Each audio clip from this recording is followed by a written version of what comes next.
Hello everyone, welcome to Tactim. Today in this video, I'm gonna show you how to improve voice quality on Discord mobile. Before starting the video, please subscribe to Tactim. So let's get started. For this, you have to open your Discord app.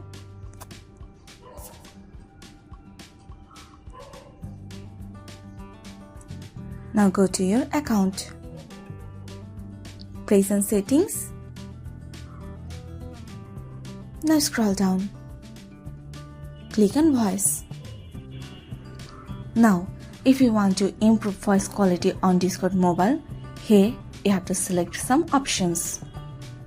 First of all, you have to turn on the button of auto sensitivity.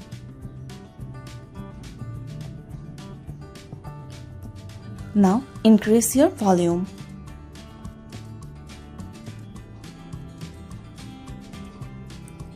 In the option of noise suppression, you have to select your crisp option.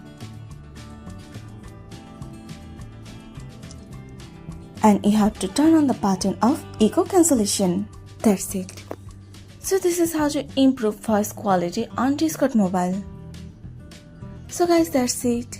You can do this. I think this video is very helpful to you. If it was, then give a thumbs up and hit the subscribe button. And thanks for watching.